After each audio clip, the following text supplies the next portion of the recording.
Class 4 poem Noses. Okay, hello बच्चों, हमारी poem का नाम है नोजेस। नोज का मतलब पता है सबको, क्या होता है? नाक। नोजेस, बहुत सारे नाक, है ना? Okay, let's start reading. I looked in the mirror and looked at my knows. मैंने शीशे में देखा, और क्या देखा शीशे में? अपना नाक। सो मैंने शीशे में अपना नाक देखा।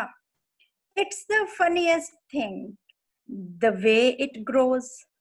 अब बेटा, ग्रोज का मतलब वैसे होता है उगना या उगाना, लेकिन ग्रोज यहाँ पे मतलब है जो लगा हुआ है यहाँ पे, है ना? ये उगा नहीं है, लगा हुआ है ना? ये दिख रहा है ऐसे हमें। सो वो बोल रहे हैं कि बड़ा एक फनी सी चीज है, मजाकिया सी चीज है, जिस तरह से ये लगा हुआ है। Stuck right out where all of it shows.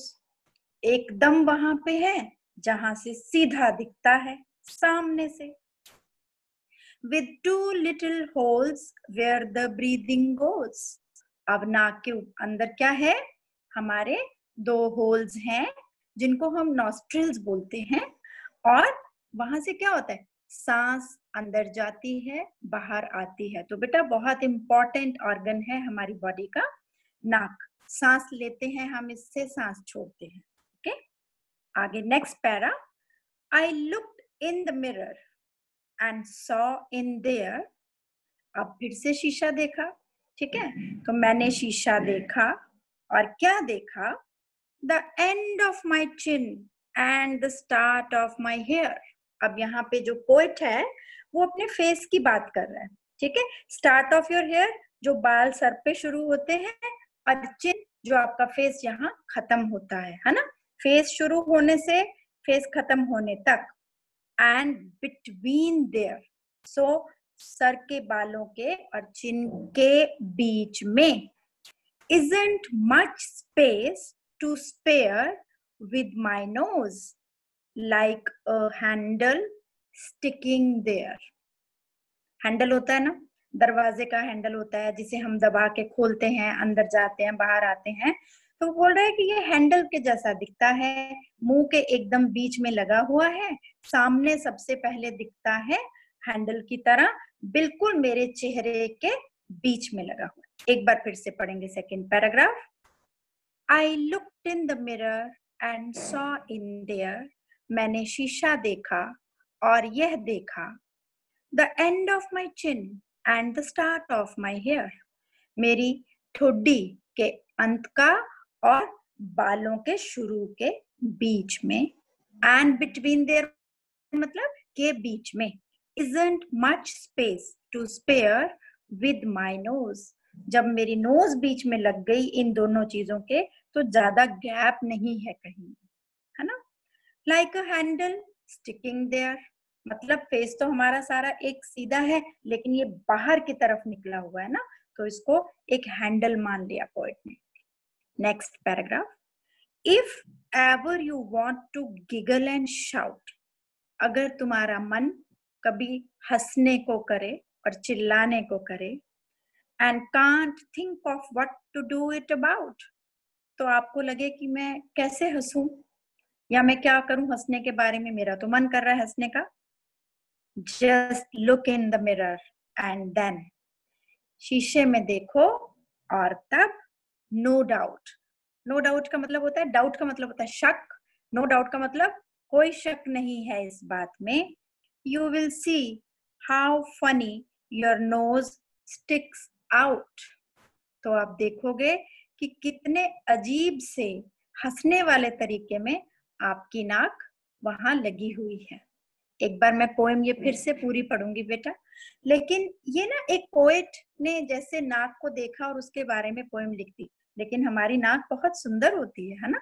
और नाक का बहुत जरूरी काम है हमारे शरीर में, हमारी जिंदगी के लिए। हम हवा अंदर ले जाते हैं, बाहर लाते हैं। फिर से पढ़ते हैं एक बार ताकि अच्छे से आपको समझ में आए। I looked in the mirror and looked at my nose. It's the funniest thing the way it grows, stuck right out where all of it shows, with two little holes where the breathing goes.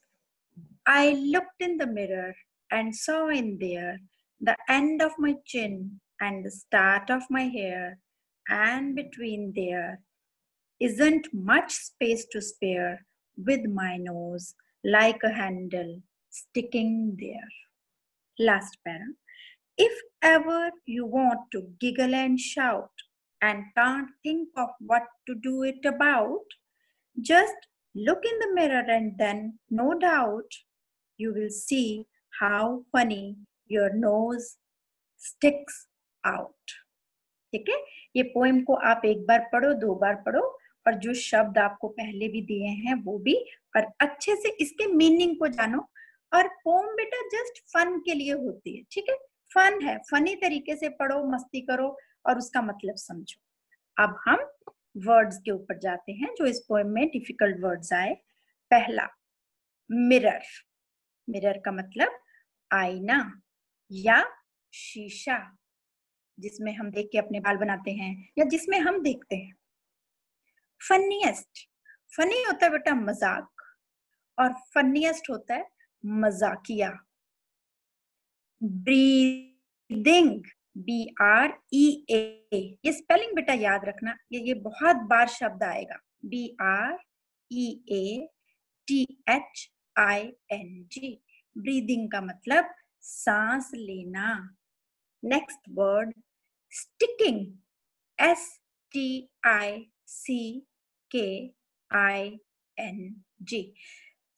Stick का मतलब बेटा वैसा तो होता है चिपकना या चिपकाना या चिपका हुआ, लेकिन हमारी पोएम में इसका मतलब है लगा हुआ। Last word, giggle, GIGGLE। Giggle का मतलब होता है मजाक करके ना किसी का हंसना, या एग्जैक्ट मीनिंग इसका है खिसियाना। तो कई बार हम किसी का मजाक उड़ा के हंसते हैं, वो अच्छी बात नहीं है, लेकिन हमने देखा है कि कोई 2 फ्रेंड्स आपस में खड़े दूर से किसी और फ्रेंड को देख के जोर से हंसते हैं, उसको बोलते हैं गिगल। ठीक है, तो ये हमारे वर्ड्स हो गए।